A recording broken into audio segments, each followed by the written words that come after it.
promessas de Deus, eu creio nas promessas de Deus, eu creio nas promessas do meu Senhor. Se sou fiel no pouco, Ele me confiará mais. Se sou fiel no pouco, meus passos guiará. Se sou fiel no pouco, Ele me confiará mais. Se sou fiel no pouco, meus passos guiará.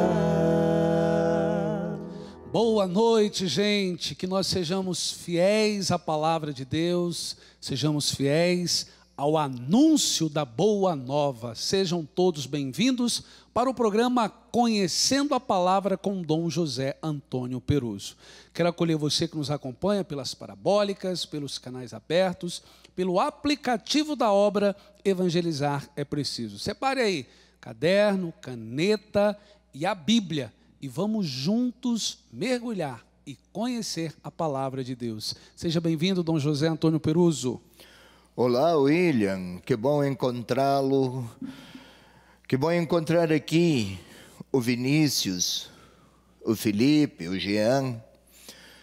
Hoje não temos a Joelma, sem ela até nós ficamos mais feios, mas também ela tinha compromissos familiares, não pode estar aqui, no próximo ela assegurou que volta.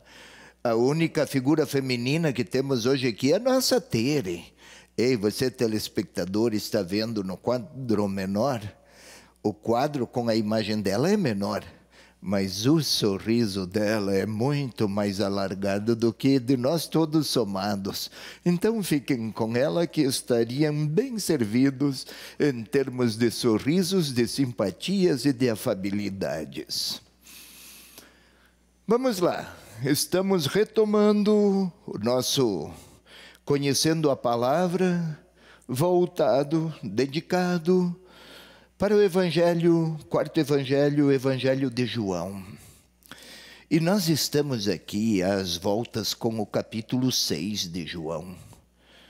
É um dos capítulos acerca do qual mais se escreveu até hoje.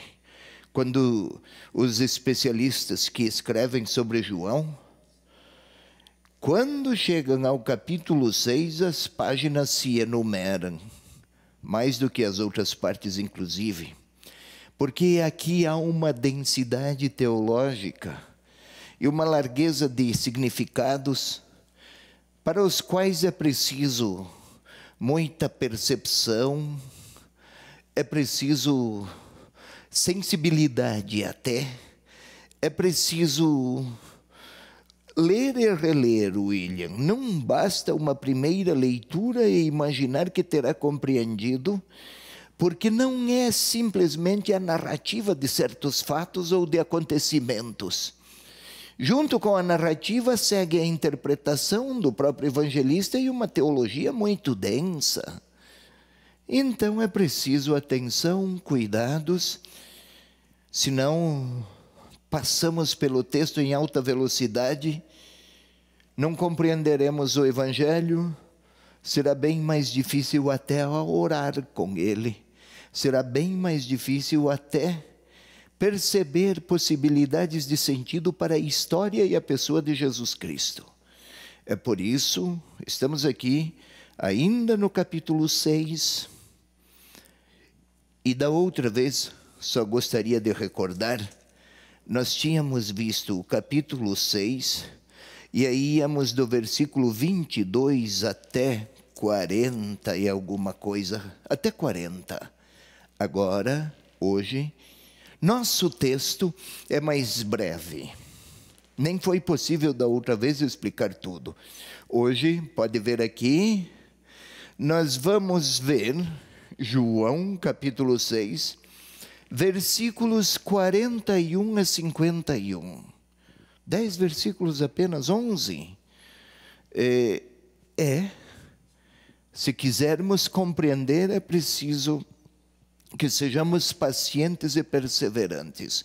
Você está pronto, William? Sim, estou pronto. Então, você também, querido telespectador que acompanha, que participa, que estuda, que quer conhecer. Isso, talvez já tenha aberto sua Bíblia, João capítulo 6, versículo 41, versículos 41 a 51. Oh, você está pronto, William? Sim. Você, telespectador, está pronto? O cinegrafista, sim? Força, vai lá! Os judeus murmuravam então contra ele, porque dissera: eu sou o pão descido do céu. E diziam: esse não é Jesus, o filho de José, cujo pai e mãe conhecemos? Como diz agora, eu desci do céu? Jesus lhe respondeu: não murmureis entre vós. Ninguém pode vir a mim se o Pai que me enviou não o atrair, e eu ressuscitarei no último dia. Está escrito nos profetas: e todos serão ensinados por Deus. Quem escuta o ensinamento do Pai e dele aprende, vem a mim. Não que alguém tenha visto o Pai, só aquele que vem de junto de Deus viu o Pai. Em verdade eu vos digo, aquele que crê em mim tem a vida eterna. Vossos pais no deserto comeram maná e morreram. Este pão é o que desce do céu, para que não pereça quem dele comer. Eu sou o pão vivo descido do céu. Quem comer desse pão viverá para sempre. O pão que eu darei é a minha carne para a vida do mundo. Ótimo. Apenas 11 versículos. Tema: o pão da vida. Não sei se você recorda, William, quando nós conversávamos sobre o diálogo de Jesus com a samaritana, lá apareceu um contraste. A água, é João 4, a água do poço. E quem bebe daquela água volta a ter sede. E a água que ele dá é a água que fará de quem se servir dela, vai se tornar uma fonte que jorra para a vida eterna. Aqui numa espécie de paralelismo, como se estivéssemos sobre dois trilhos, William. Um pé num trilho, um pé no outro, e lá estamos a caminhar. Se quiséssemos buscar servir-nos desta comparação, telespectador, um pé sobre o tema água viva e o outro pão vivo. Eu sou água viva, eu sou o pão vivo. A samaritana: Senhor, dá-me sempre desta água, dá-nos deste pão. Numa espécie de paralelismo para realçar, salientar, destacar dois elementos. O primeiro, a centralidade de Jesus: eu sou. O outro, sou água viva, sou o pão vivo. Mais adiante vai dizer que é verdadeira videira. Mais adiante vai dizer que é o caminho, que é a verdade. Vai dizer que é a porta. Vez por outra, eu sou. E isto faz lembrar, se você recorda, telespectador, aquele eu sou lá do Êxodo 3,14. No encontro de Deus com Moisés, Moisés perguntou pelo nome: eu sou quem sou.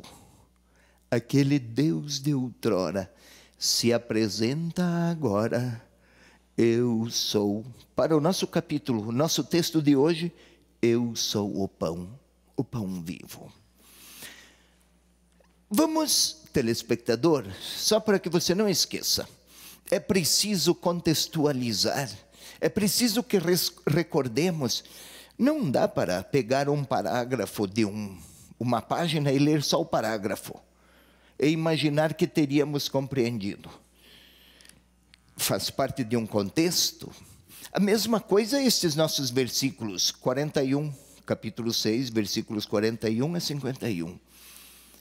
A contextualização Já foi apresentada, inclusive, na outra vez, mas já se passaram 15 dias.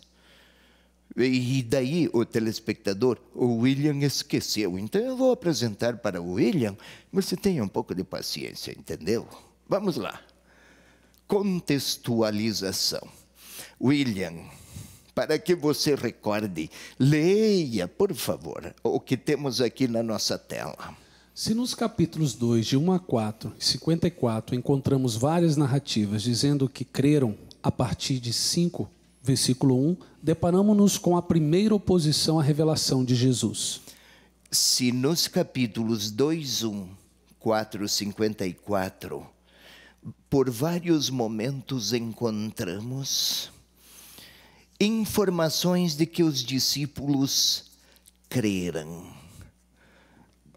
De fato, 2:11 os discípulos creram, 2:23 os judeus creram, 4:42 os samaritanos creram, 4:53 viram os sinais e creram. 4:53 foi o funcionário real, o filho, Jesus curara o filho do funcionário real. O homem creu na palavra do Senhor e se pôs em caminho, e percorrido o caminho ele creu, ele e creram os seus. Isto de 2:1 até 4:54. Nós estamos no capítulo 6. A partir do capítulo 5, versículo 1 e seguintes, a partir do 5, Jesus começa a se deparar com oposições. E aí temos 5:18, se você quiser lembrar, William, por favor, vamos observar as oposições, primeiras oposições que se pronunciam. Isso por quê?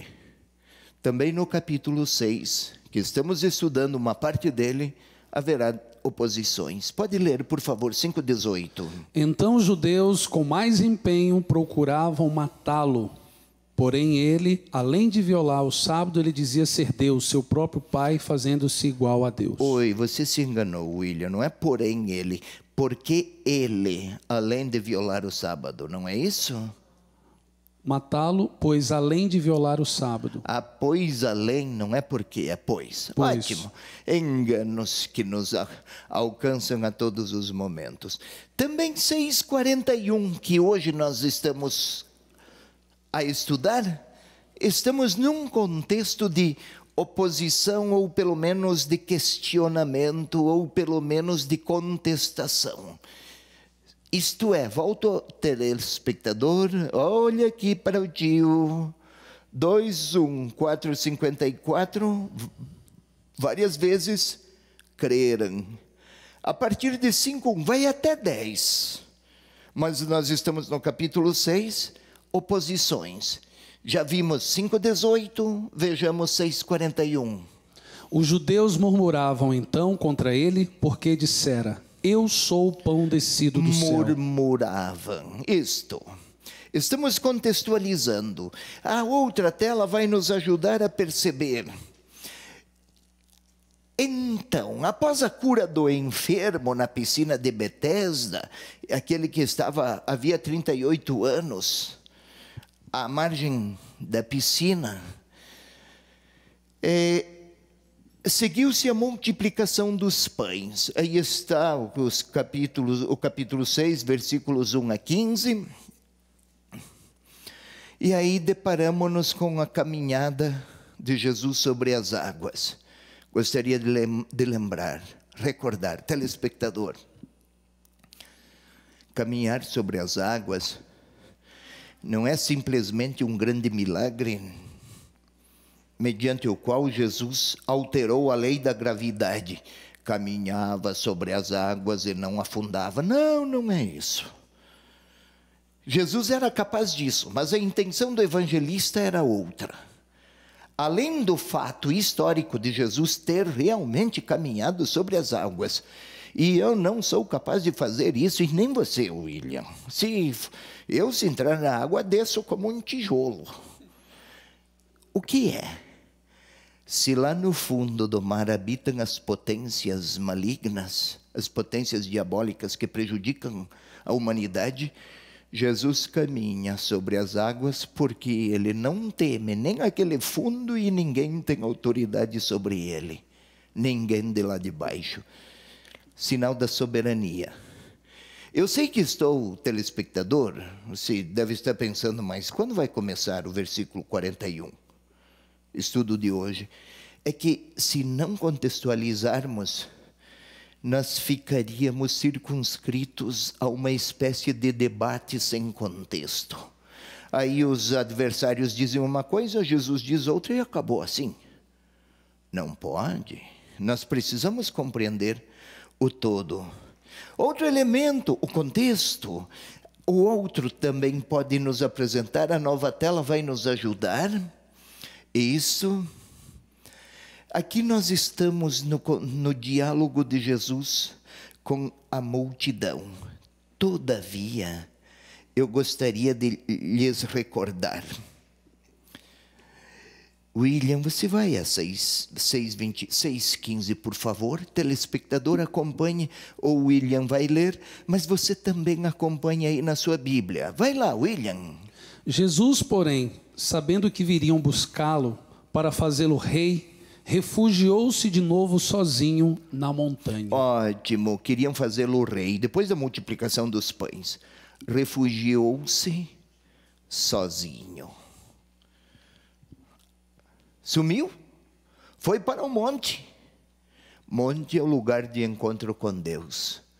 Para não se deixar arrastar pelas tentações, a de ser rei, de ser grande, de ter projeção, de destaque para si, porque afinal um milagre daquele porte desencadeia muitas projeções. Refugiou-se na montanha, sozinho. Isso em 6:15. Mas observemos 6:22. Pode ler, William? No dia seguinte, a multidão que permanecera no outro lado do mar percebeu que ali havia um único barco. 6:22? Isso. Então é 6, enganei-me. Vou observar, telespectador, eu me enganei só porque eu queria ver se o William estava atento. E ele estava atento. Observemos então, olha aí, William. Observemos no versículo 22. Pode ler, por favor? Versículo 22. No dia seguinte, a multidão que permanecera no outro lado do mar percebeu que aí havia um único barco e que Jesus não entrara nele com seus discípulos. Os discípulos haviam permanecido sozinhos. Era isso que eu tinha esquecido. Notemos, 6:15, Jesus se retirou para a montanha sozinho. Os discípulos atravessaram o mar sozinhos. Houve uma ruptura, talvez até um princípio de desentendimento. Os discípulos queriam ficar com Jesus lá no espaço do milagre para também eles herdarem parte da fama. Jesus retirou-se para a montanha. Eles, decepcionados, subiram sobre o barco e retiraram-se sozinhos. Ficou a multidão. É neste contexto, até de tensões de Jesus com os discípulos, que agora uma nova tensão começa, de Jesus com os adversários. E aí nós começamos o versículo 41. Pode, por favor, passar para o versículo 41. William, você está pronto? Sim. Então, eu sei. E William, quando eu pronuncio o nome, é como se você desse um grande salto desde a cama, do adormecido para o desperto. Vai lá, 6:41, leia, meninão. Os judeus murmuravam então contra ele, porque dissera: eu sou o pão descido do céu. Murmuravam, é outra tensão. O que quer significar esse caso de murmúrio? Do que se trata? Do que trata o verbo murmurar? O evangelista usou um tipo de verbo grego que não é simplesmente uma queixa suave e bem educada. A palavra murmurar, adotada aí pelo evangelista, quer significar uma manifestação contundente e enfática de descontentamento, de decepção, de chateação. Eles esperavam, aqueles judeus, que Jesus usasse uma palavra que de alguma maneira não suscitasse nele reações de contraposição. Murmurar é reclamar com ênfase. Então pode ler de novo, por favor? Os judeus murmuravam então contra ele porque dissera: eu sou o pão descido do céu. Sabe, William, queira retroceder lá no versículo 28. Vai lá, pode ler, por favor. Versículo 28. Disseram-lhe então: que faremos para trabalhar nas obras de Deus? Os que disseram a Jesus neste versículo 28, era a multidão. Agora são os judeus. Os interlocutores são os adversários, são oponentes. É gente que gostaria de ver Jesus tropeçando em alguma contradição. Então, eles não apenas contestam a declaração de Jesus que eu sou o pão da vida, mas também questionam sua identidade. Pode observar no versículo seguinte para ver. Vamos lá ao novo versículo 42. Pode, por favor, William, ler? E diziam: esse não é Jesus, o filho de José, cujo pai e mãe conhecemos? Como diz agora, eu desci do céu? Ora, então contestam não apenas a declaração, mas também a identidade. Quase como que se dessem um riso sarcástico. Isto é, diz que é pão descido do céu, nós conhecemos o seu pai e sua mãe, eles são aqui dos nossos aí de Nazaré. Que mancada! É um diálogo quase sarcástico. Por quê? Onde que está a grande temática ou o grande contraste aqui? Eu gostaria de lhe chamar a atenção para alguns pormenores muito interessantes, para os quais compreender é necessária atenção. William, você pode ler lá no 6:33, por favor? 6:33. Porque o pão de Deus é aquele que desce do céu e dá vida ao mundo. Isto, telespectador, o pão de Deus é aquele que desce. Estamos aqui no presente. Agora os adversários de Jesus questionam-no: como pode dizer eu sou o pão descido? Eles alteraram. E isso tem uma significação teológica. Em intervalo agora, e já começaram a me olhar com fisionomia sorumbática. Sabe o que é isso, telespectador? Cara feia. Não quero perder os amigos. Então, vamos fazer um intervalo para que eles sorriam e eu não tenha temores para recomeçar depois. Feito? Aguarde um pouco. Você que está em casa, você que mantém essa obra através das suas contribuições, através da sua contribuição, se você ainda não contribuiu esse mês, faça a sua contribuição e nos ajude a continuar levando programas como esse para todo o Brasil. Vamos para um breve intervalo, voltamos já. O pão da vida és tu, Jesus, o pão do céu, o caminho, a verdade, via de amor, dom de Deus, nosso Redentor. O pão da vida és tu, Jesus, o pão do céu, o caminho, a verdade, via de amor, dom de Deus,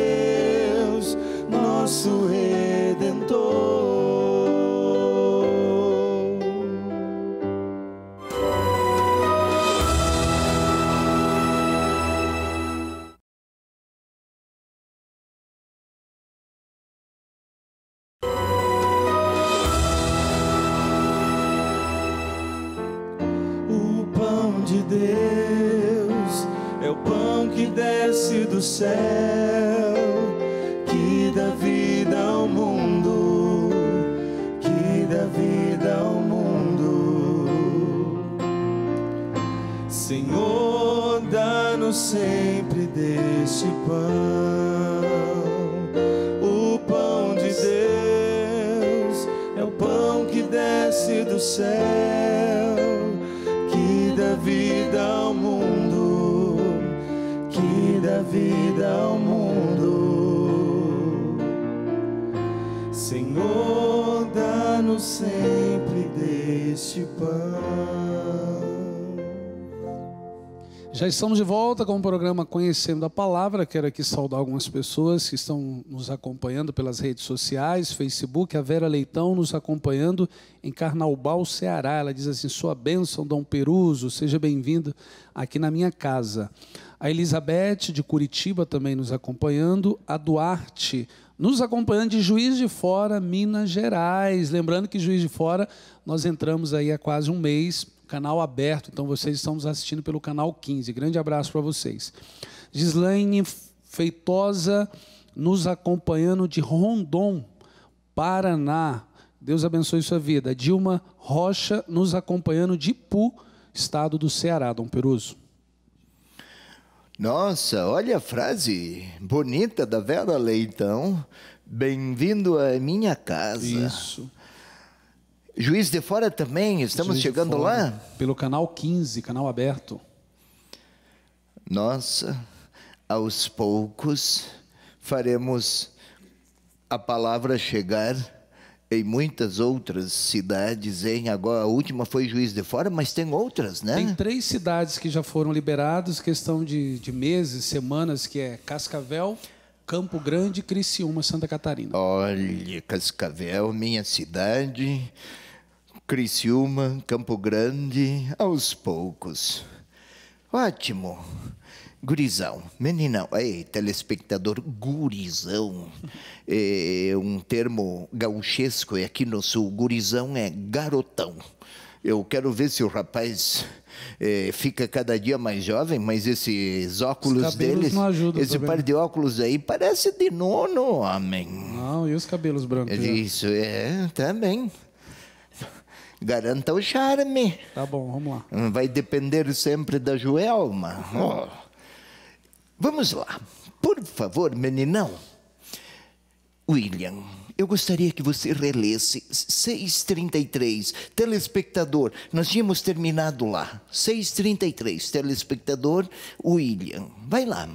Porque o pão de Deus é aquele que desce do céu e dá vida ao mundo. Isto. E agora vamos ao nosso 42 que interessa. Vamos explicar este segundo. 42 a partir do 33. Vai lá. E diziam: esse não é Jesus, o filho de José, cujo pai e mãe conhecemos? Como diz agora, eu desci do céu? Isso, eu desci. Está no passado. É como se tivesse a se referir, se estivessem eles, judeus, oponentes de Jesus, a se referir a um fato histórico do passado. Eu desci. Mas Jesus não disse, eu desci. Lá do 33, as palavras foram estas. O pão, eu sou o pão que desce. Desci seria um fato do passado, aqui. O pão que desce, no presente, já expliquei outras vezes, é algo que se realiza e permanece a se realizar e continua a acontecer. Jesus é o pão de Deus que desce, a graça de Deus. Pão come-se e quem come vive. Jesus é como que alimento para um povo, dom de Deus. Desci é como se fosse um fato do passado e concluído e encerrado no passado. O que o evangelista quer que o leitor compreenda, querido telespectador, é que enquanto o leitor permanecer em contato com Jesus e acolher a sua pessoa, sua relação com Deus é tão vital e tão salvaguardada quanto o alimento salvaguarda a vida de um corpo. Pão, alimento para um corpo. Relação com Jesus, alimento que mantém viva a intimidade com Deus. Aqui é uma linguagem metafórica, metáfora. O William, ele é casado com a Cristiane, não é? Às vezes você diz para ela, Cristiane, minha flor. Diz isso? Sim. Minha flor. Ela é uma flor? Não. É a sua esposa. Você pode dizer para o seu menino, sim, meu gatinho. Ele é um gatinho? Não. É a imagem para retratar uma relação de intimidade. Ei, telespectador, também aqui. Eu sou pão. É imagem para falar de um modo de Deus sustentar os seus filhos, o seu povo, aqueles que se mantiverem em comunhão com Jesus. Os judeus disseram, criticaram porque Jesus teria dito, eu desci. Mas Jesus disse bem mais, eu sou o pão que desce, é no presente, para que o leitor possa participar dessa intimidade. O leitor de outrora, aquele que leu pela primeira vez, o leitor de agora, quem se mantiver em amizade com Jesus, é como se tratasse de uma pessoa que é permanentemente alimentada e sustentada por Deus. Daí a relação com Ele, com Jesus, ser o grande caminho, o único, para quem quer estar em comunhão com Deus. Vamos ao versículo seguinte, senão a gente não sai do lugar. E aí, a nova tela, 6:43. Isto, vai lá, William. E Jesus lhe respondeu, não murmureis entre vós. É bem breve esse versículo. Não murmureis entre vós. O que pretende? Em vez, é isso que o evangelista gostaria que o leitor compreendesse. Não se trata aqui de questionar, como os judeus, mas trata-se, e até diziam, não conhecemos pai e mãe. O problema não está nas palavras de Jesus. O problema está nos seus oponentes, nos adversários. Por quê?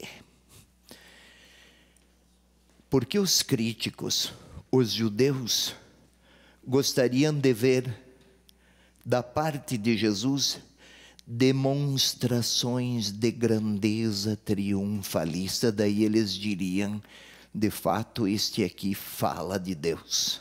Olhe quanto poder tem. Dificuldade dos adversários. E o evangelista quer que o leitor compreenda.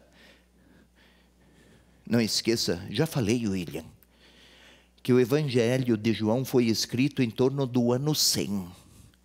O leitor do ano 100 não vai conversar com Jesus pessoalmente.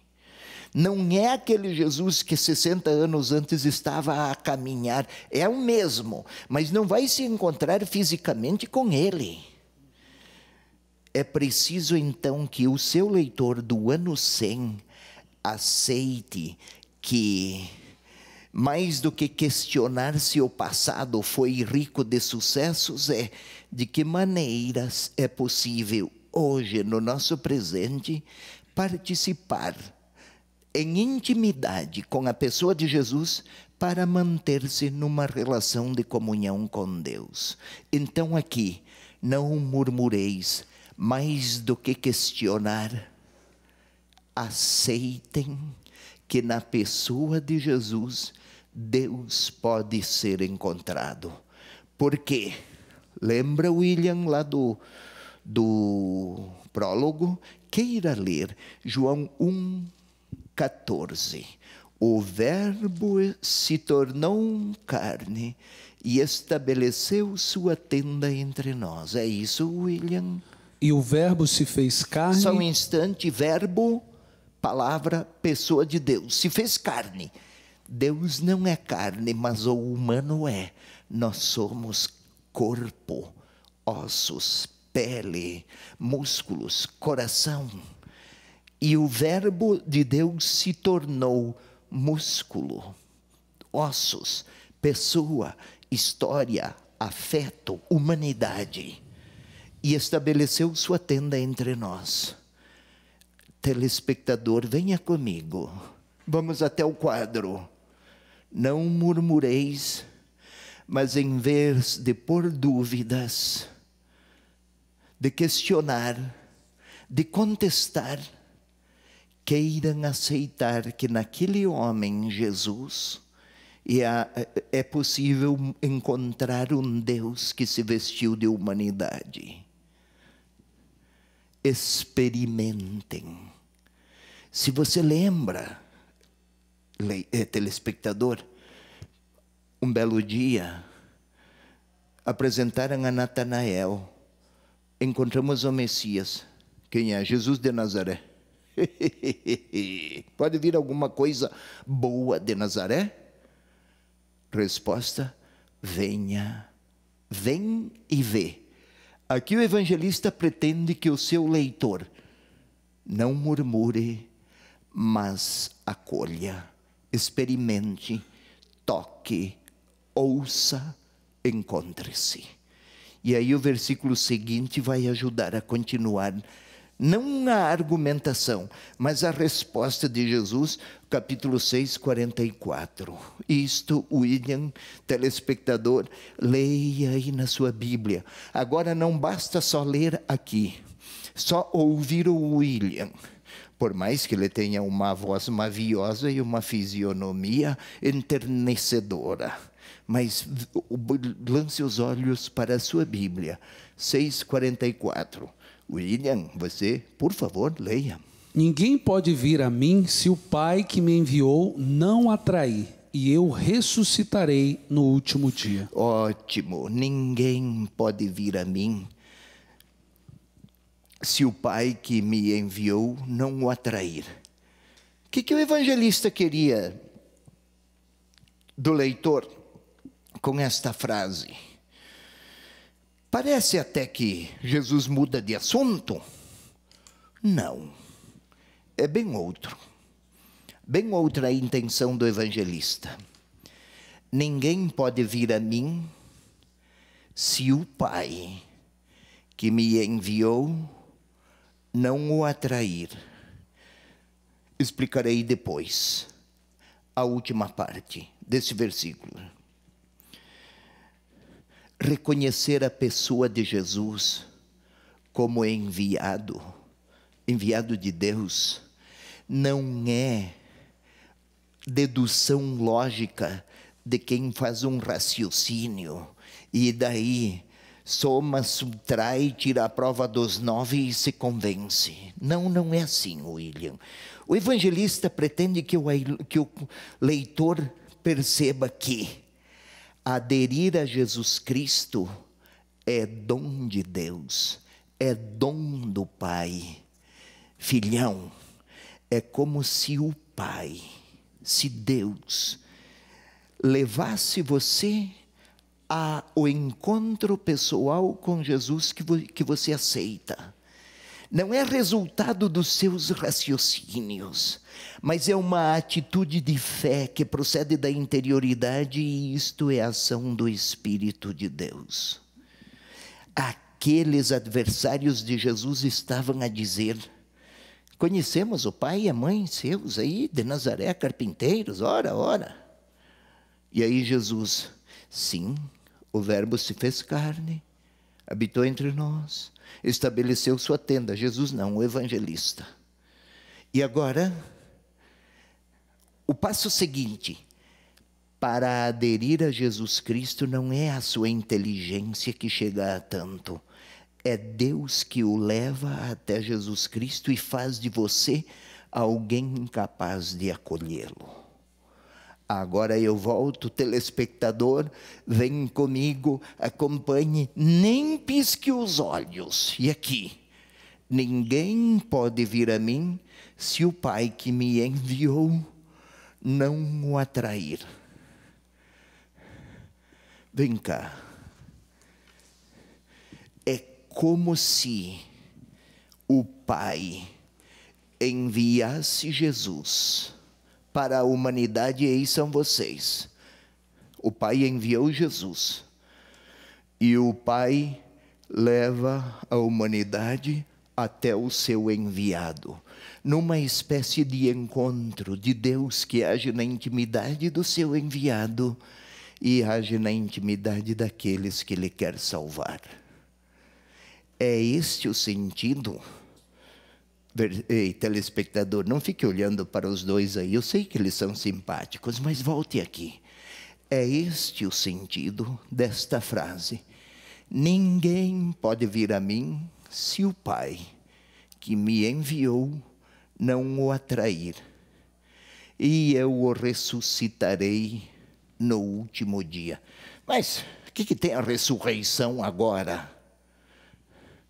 É o seguinte: o encontro do enviado, o Verbo que se fez carne, com aquela comunidade de discípulos que, vem Felipe, com aquela comunidade de discípulos que são movidos pelo Pai a acolher o Verbo, não é apenas um encontro fugaz de uma vez ou outra.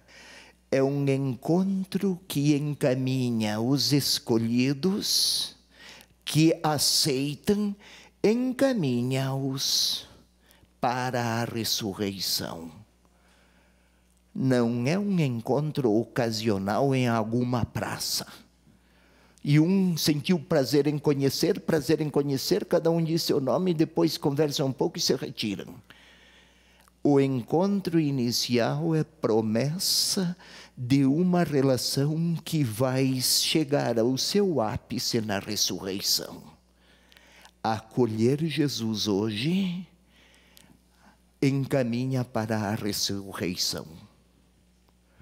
Então não é um encontro ocasional, é um caminho de seguimento que leva à vida, àquela vida, ter a vida do eterno no presente e no futuro. É esta a reflexão, telespectador, vem comigo, é esta a reflexão que o evangelista gostaria que o seu leitor compreendesse. Não é um mero debate religioso de Jesus com os seus adversários. Não, o evangelista quer mostrar que, acolhendo a pessoa de Jesus, e este acolhimento é dom de Deus, o Pai enviou Jesus e o Pai envia os seus eleitos para a salvação até Jesus. Ele é o protagonista desta realidade de fé que encaminha para a ressurreição. É um dos versículos centrais da teologia do Evangelho de João. Podem voltar, meninos e telespectador. Eu fiz aqui um pouco de jogo de cena, mas é para fins didáticos. É verdade, então, que eles são muito simpáticos, mas eu gostaria de ilustrar o texto mesmo. E vamos ao versículo seguinte, porque o assunto aqui vai longe. Por favor, William. Versículo 44. 45 agora, né? Está escrito nos profetas: e todos serão ensinados por Deus. Quem escuta o ensinamento do Pai e dele aprende, vem a mim. Está escrito no céu: quem escuta o ensinamento do Pai, quem escuta o ensinamento do Pai e dele aprende, vem a mim. Se no versículo anterior o texto era: Ninguém vem a mim se o Pai não atrair. Este, continua aquele, está escrito nos profetas. Todos serão ensinados por Deus. Você pode ir, William, ao capítulo Isaías, capítulo 54, versículo 13, para compreender, serão ensinados por Deus. Não é que Deus dá lições numa espécie de ambiente acadêmico ou escolaresco. Não, não é isso. Mas é como se Deus ensinasse os seus a percorrer um caminho de encontro com Isaías Ele. quanto, Dom Peruso? Isaías 54, 13. Por favor, William. 54, 13. Comece já nos versículos que antecedem, por favor. Você, telespectador, pode anotar aí a citação. Talvez não vai ser possível encontrá-la agora. Você poderia reler depois, mas agora acompanhe o William, por favor. Vou começar no 11, então. Isto. Ó aflita, batida de tempestade, desconsolada. Um instante, tem um título anterior do que a se Nova trata. Jerusalém. Só para que você entenda, é a Nova Jerusalém, no capítulo 54 do livro de Isaías. Estamos aqui no Deutero Isaías. Era um tempo em que era forte na palavra do profeta expressões de consolo e de esperança. E aqui está o profeta a dizer ao povo exilado de promessas de um novo tempo. Daí a Nova Jerusalém. Tinham deixado Jerusalém, estavam exilados. E aí o profeta está a consolar. Neste caso, este consolo para os tempos messiânicos tem o versículo em causa, que é 54:13. A partir dele, 54:13, vamos entender esta expressão: serão ensinados por Deus. William, pode ler, por favor? Versículo 11. Ó aflita, batida de tempestade. A cidade e o povo de Israel, batido de tempestade, aflito, exilado. Desconsolada, certamente revestirei de carbúnculo as tuas pedras. Carbúnculo, nossa, não é aquela doença dos animais aí que os veterinários conhecem. Carbúnculo é um tipo de pedra, de cimento que reveste as pedras e as deixa com uma coloração bonita. Revestirei de carbúnculo as pedras. Sim. Estabelecerei teus alicerces sobre a safira. Sobre a safira, uma pedra preciosa terá como fundamento safira. Vai. Farei de ti rubi tuas ameias. Farei, como? Tuas ameias. Pode ler de novo? Farei de rubi tuas ameias. Farei de rubi tuas ameias. As ameias o que são? Que palavra, até as traduções também poderiam usar um palavreado mais simples. É parapeito. Tem um parapeito na casa? Farei de rubi, pedra preciosa, o parapeito da sua casa. Mas a casa que fora destruída e o povo está exilado, agora terá parapeitos de rubi. Todas linguagens simbólicas para falar da Nova Jerusalém. E daí, o que nos interessa? Todos os teus filhos serão discípulos de Yahvé. A palavra discípulo é aquele que se deixa ensinar. E todos serão ensinados por Deus. Ou seja, quando Jesus está a falar àqueles que a Ele aderem e nele creem, é como se Deus estivesse a ensinar o seu povo. É isso que o evangelista pretende que o seu leitor compreenda. No falar de Jesus, é Deus que ensina os seus. Na leitura da palavra do evangelho, é como se Deus estivesse ali a ensinar. É isso que o evangelista quer que o seu leitor compreenda. Mas o evangelista não quer. mas a turma da produção quer que haja intervalo. Vamos agradá-los. Vamos para o intervalo. Eu quero lembrar vocês que estão acompanhando a TV Evangelizar, se inscreva no nosso canal do YouTube, youtube.com/TV Evangelizar Oficial. E nesse canal você vai se inscrever, você vai poder rever todos os nossos programas, todos, inclusive o programa Conhecendo a Palavra. Aproveite também, entre na página da TV Evangelizar, facebook.com/TV Evangelizar Oficial, curta a nossa página, siga a nossa página e fique por dentro de tudo que acontece aqui na TV Evangelizar. Vamos para o intervalo, voltamos já. Não só de pão o homem viverá, mas de toda palavra que procede da boca de Deus. Aleluia, aleluia.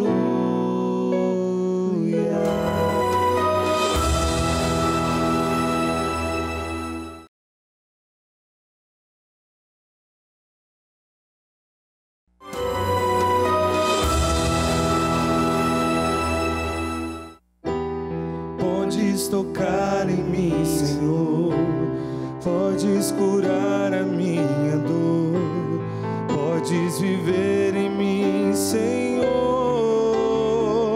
teu corpo santo a me tocar, com teu poder a me curar, toda a minha vida transformar, teu corpo santo a me tocar, com teu poder a me curar, toda a minha vida transformar. Estamos de volta para o terceiro e último bloco do programa Conhecendo a Palavra. A Shirley, ela diz assim: sua bênção, Dom Peruso, sou de Santa Bárbara do Oeste, São Paulo, estou acompanhando pela Parabólica Digital, a TV Evangelizar. A Selma Alves diz que mora aqui em Juazeiro, diz que mora em Juazeiro do Norte, Ceará. Deve estar nos acompanhando pelo canal 39, canal aberto. A Beatriz nos acompanha nesse momento de Palmas, no Paraná, pela Parabólica Digital. Sua bênção, Dom Peruso. Ótimo. A Shirley, lá de Santa Bárbara, não é? Isso. Ô, Shirley, muito obrigado. Selma, lá de Juazeiro. Selma de Juazeiro. Dá um grande abraço ao Padre Inciso. Isto. E tem outra de Palmas. Beatriz. Quem é? Beatriz. Ô, Beatriz. E, telespectador, antes de vir para Curitiba, eu era bispo lá na Diocese de Palmas, Francisco Beltrão. E aí a Beatriz está acompanhando. Ô, Beatriz. Este gesto é simples, mas é rico de significado, não por minha causa. O motivo é outro. A palavra. Não esqueça, telespectador, não se trata aqui de ler um livro religioso antigo. Claro que é um livro religioso e que é antigo, mas é o retrato do relacionamento de Deus com seu povo e do povo com seu Deus. E quantos experimentaram as ternuras do alto acolhendo esta palavra? E a Beatriz, também a Shirley, também a Selma, que você leu aqui, mas todos. Eu recebi informações que é muita gente que acompanha. Fico grato, mas é a palavra o centro de tudo. E nosso tempo aqui passa e não basta apenas agradar o telespectador. É a palavra o centro. Voltemos aqui. Eu estava a explicar. Todos serão ensinados por Deus. Você pode, William, vamos recordar Isaías 54:13. Você já leu, telespectador, aí na sua casa,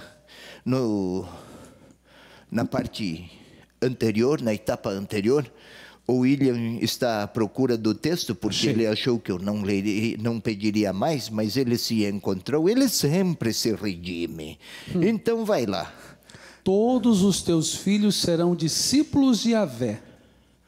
Grande será a paz dos teus filhos. Mas começa no 11, menino. No 11. Isto. Ó aflita, batida de tempestades, É Israel no exílio. Sim. desconsolada, Ixi. Vai. certamente revestirei de carbúnculo as tuas pedras. Já expliquei. As pedras que seriam revestidas de um material, à época que era um material privilegiado, luxo, digamos assim, tinta nobre. Vai. Farei de rubi tuas ameias. Farei parapeitos da tua casa de rubi. São todas imagens para falar de um futuro de esperança. E a imagem mais importante que nos interessa agora, William, Todos os teus filhos serão discípulos de Yahvé. agora com Jesus, na pessoa de Jesus de Nazaré, o Verbo de Deus que se fez carne, nas suas palavras e nos seus ensinamentos, é como é Deus que está a ensinar o seu povo. Esta é a dificuldade dos adversários de Jesus. Gostariam que Deus se fizesse ver em fatos de grandeza, de triunfo, de grandes prodígios. E aí está um homem. Não conhecemos seu pai, sua mãe?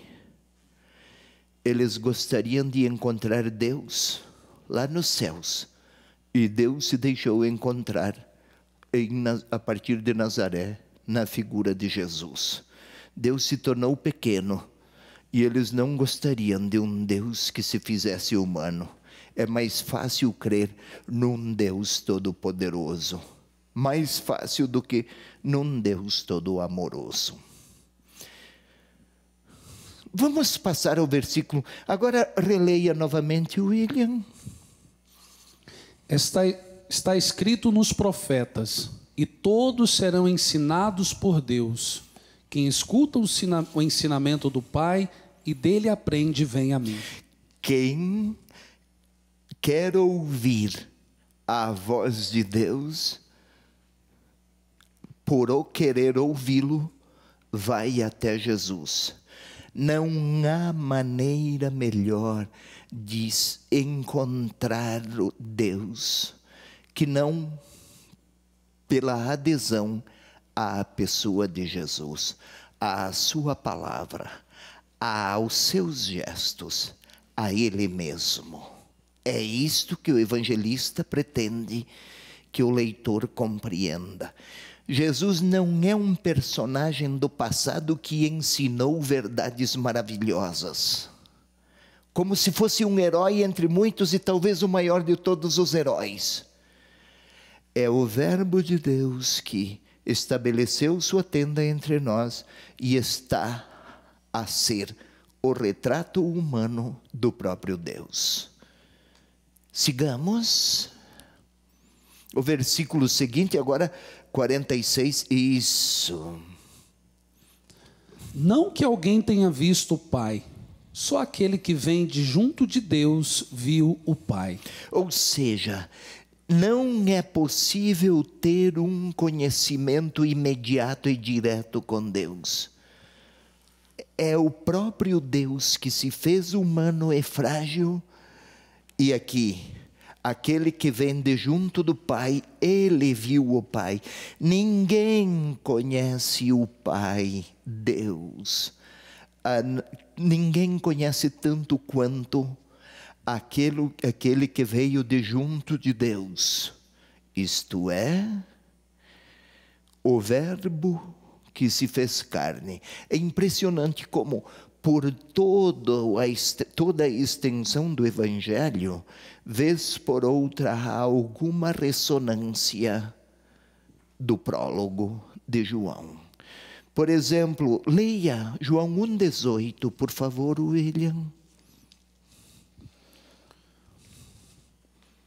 Ninguém jamais viu a Deus, o Filho unigênito que está no seio do Pai.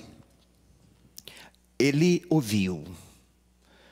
Ninguém viu a Deus, a não ser o Filho unigênito que tem intimidade com o Pai. Agora está a repetir: ninguém viu o Pai, só aquele que vem de junto do Pai. São sempre expressões de grande densidade teológica, orientadas a oferecer ao leitor do Evangelho uma explicitação clara de que, se alguém quer conhecer o amor de Deus, vá até Jesus Cristo, acolha-o, adira a Ele. E é nesta linha que segue o versículo seguinte, 6:47. 47 e 48 foram até colocados juntos. Em verdade vos digo, aquele que crê em mim tem vida eterna. Eu sou o pão da vida. Nossa, parecem dois assuntos. Em verdade vos digo, aquele que crê em mim tem a vida eterna. Eu sou o pão da vida. 2, segunda parte, assuntos distintos talvez, somente na aparência. Em verdade, já expliquei da outra vez, mas eu quero ressaltar aqui. É como se na linguagem do nosso tempo eu garanto com todas as minhas forças, com toda a minha possibilidade, com toda a credibilidade que demonstrei até hoje. Eu asseguro com todas as possibilidades de falar. É uma forma de enfatizar. O que vem depois desta frase é sempre um ensinamento ou uma verdade de conteúdo muito relevante. E aqui qual é? Em verdade vos digo, aquele que crê tem a vida eterna. Já expliquei aqui, da outra vez, a vida eterna é um tema que recomparece a cada pouco no Evangelho. Primeiro, vida eterna. Não é apenas aquela vida para depois da morte, ressurreição, e aí haverá uma vida que não terá mais fim. Não é esse tipo de eternidade de caráter durativo. Vida eterna é ter a vida do eterno, ter a vida de Deus. Aquele que crê tem a vida eterna. Há pouco eu falei, William, na primeira parte do Evangelho especialmente, os discípulos creram, o pai creu, ele com toda a sua família, alguns creram lá em Jerusalém. Crer não é um ato intelectual, resultante de raciocínios. Crer é uma adesão afetiva e existencial. É ver sentido para a própria vida em aderir a Jesus Cristo. Querer viver deixando-se orientar, ensinar e aderir à sua pessoa. Quem adere, leva consigo a vida do eterno, a vida do próprio Deus. Ainda observemos o versículo 47 e 48. Eles servem para tudo o que veio desde o versículo 41, como conclusão. E esta frase aqui abre o tema que vem a seguir. Jesus vai falar do sentido do pão da vida. Conclui o que veio até agora, o que houve antes. E a partir de agora, abre para um novo assunto, mas que está em continuidade com o que se abordara até então. Vamos até o versículo seguinte. É a introdução, essa frase aqui, 49 e 50. Observemos, por favor, William. Vossos pais no deserto comeram maná e morreram. Este pão é o que desce do céu para que não pereça quem dele comer. Vossos pais comeram o maná no deserto. Aqui a referência ao Antigo Testamento, claro, e a experiência do Antigo Testamento, do povo que deixou o Egito, terra da escravidão, que buscava a terra prometida, que caminhava para aquela terra, que precisou de alimento da luz da força do alto. Caiu o maná, era dom de Deus, o povo era alimentado. Todo o livro do Êxodo ilustra essa experiência de um caminho, mas terminava na terra da promessa, porém a vida e a história do povo se esgotou. Verdade que foi um grande dom. Claro que foi uma grande dádiva. Evidente que foi uma grande manifestação do amor de Deus por aquele que Ele escolhera como seu povo. Mas aquilo se limitou na história. Não conseguia projetar para um horizonte de sentido que alcançasse também para além da história. Este é o sentido: comeram o maná no deserto. Aliás, até tem uns textos, há alguns textos, se você puder observar, por exemplo, William, lá em Números 14, 21 a 23, eu não tinha lhe indicado antes, peço desculpas, mas enquanto ele vai até lá, por que é que aquele povo morreu ou não chegou à terra prometida? Uns chegaram, outros não chegaram. O que é que houve lá? Estamos falando do Antigo Testamento para iluminados por aquela experiência compreender o novo pão que não perece, quem dele comer. Sim, pode ler, por 14 e 23, né? 14, 21 a 23. 21, ok. 21. Mas eis que eu vivo, e a glória de Yahvé enche toda a terra. Todos esses homens que viram minha glória, os sinais que fiz no Egito e no deserto, esses homens que já me puseram à prova 10 vezes sem obedecer à minha voz, não verão a terra que prometi com juramento a seus pais. Não obedeceram à voz do Senhor, não entraram na terra. Agora voltemos aqui, está sempre numa linha de paralelismo, o Antigo Testamento com o Novo, Moisés e todas as tradições do Êxodo, com agora Jesus e a nova promessa, o novo dom, a nova aliança, e agora um dom definitivo. No passado, comeram do maná, não ouviram a voz, não ouviram a voz de Deus, não entraram na terra. Jesus é o pão que desce. Voltou de novo ao presente. O leitor, quando vai ler no presente. É como se Jesus estivesse a dizer a você, William, a mim, Dom Perúzio, a você, Vinícius, você, leitor, eu sou o pão. Quem come deste pão tem em si a vida do eterno.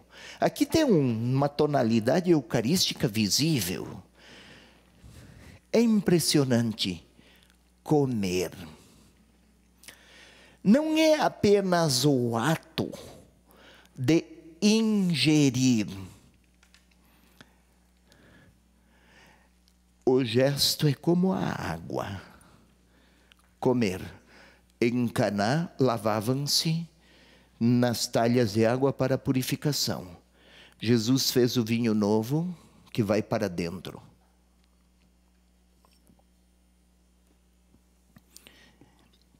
eu assimilo na minha vida, não apenas no meu corpo. Era esta a mentalidade da época. Comer deste pão, que é Jesus, não é a ingestão de um alimento, mas é assimilar na interioridade da minha vida aquelas escolhas, aquelas palavras e aquelas verdades de Jesus. Como o alimento vai se tornar parte do seu corpo, porque o corpo o assimila, absorve todos os nutrientes que fazem parte do seu corpo. Também quem comer do pão que desce do céu vai assimilar nesta vida e neste corpo a vida que aquele pão traz. Não é um gesto de manducação, comer, pôr para a boca e levar ao estômago, mas integrar nas fímbrias mais profundas da própria existência o dom de Deus que é Jesus.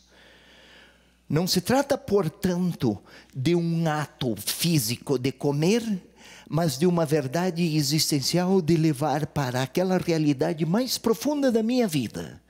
Lá naquela parte onde ninguém toca, se dá para falar de parte. Naquela realidade interior, lá onde só eu e Deus chega. É aí que eu vou acolher a pessoa de Jesus. Seu pão, sua palavra, sua verdade, sua pessoa. É aí então o sentido. No passado, receberam um dom. Comeram, caminharam, sem ouvir a voz.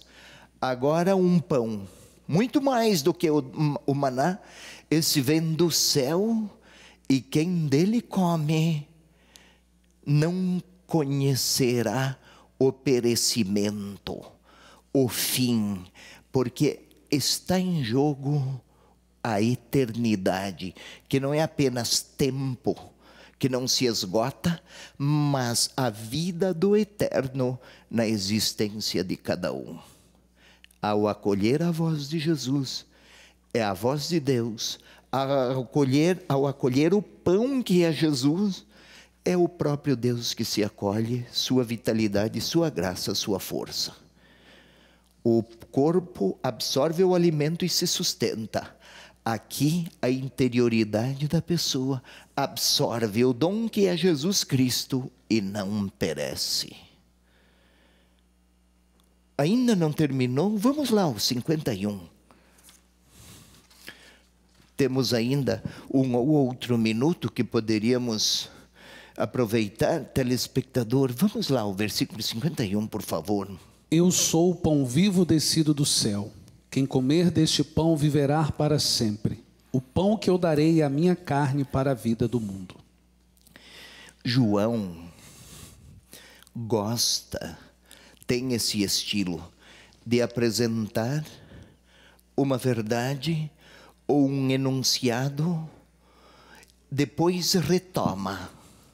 Você pode ler William, retoma o mesmo tema para acrescentar e enriquecer e explicitar o que já fora dito antes. É como se eu fosse lhe falar, você é corintiano, né, William? Não. É o quê? Sou flamenguista. Flamengo. Eu o absolvo dos seus pecados. Amém. Mas vamos lá. Coitado, né? Ainda ele vai se deixar ensinar por Deus, né? E daí... Está lá na ponta da tabela. É, mas vai cair fora. Não cai nada. Controle-se e comporte-se. Observemos. João faz assim, como se você dissesse: eu sou o Flamengo. Eu sou o Flamengo porque é um belo time. Retomou. E depois retoma de novo. Uma terceira vez, eu sou o Flamengo porque o Flamengo é um belo time e pode se tornar campeão. É uma maneira, um modo, um estilo linguístico de João. E agora aqui, no caso do pão vivo, descido do céu. Quem comer desse pão viverá para sempre. No versículo anterior, terá vida eterna. Agora, o pão que eu darei é a minha carne para a vida do mundo. Minha carne. Aqui está apontando William para o meu corpo. Já está anunciando a experiência de cruz. Não se trata de canibalismos, comer a carne de Jesus, mas carne, símbolo da vida corporal, histórica.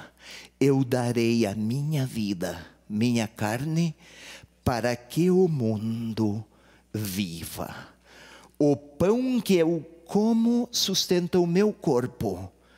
A carne, a vida que Jesus entrega, sustenta a vida do mundo.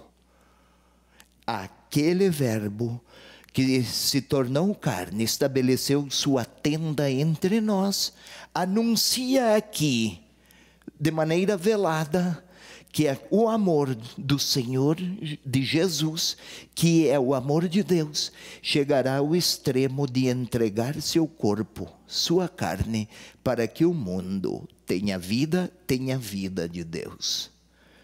E João é bonito, William, é muito rico, às vezes abstrato, mas de uma riqueza teológica admirável. Era isso. Estamos chegando ao final do nosso programa, Conhecendo a Palavra com Dom José Antônio Peruso. Quero lembrar a todos que no próximo domingo, dia 4 de novembro, a partir das 2 horas da tarde, encontro de amor e fé aqui no auditório da obra Evangelizar é Preciso, entrada gratuita. Ficam todos na paz do nosso Senhor Jesus Cristo. Tchau. O pão da vida és tu, Jesus, o pão do céu. O caminho, a verdade, via de amor, dom de Deus, nosso Redentor. O pão da vida és tu, Jesus, o pão do céu. O caminho, a verdade, via de amor, dom de Deus, nosso Redentor. O pão da vida és tu, Jesus, o pão do céu.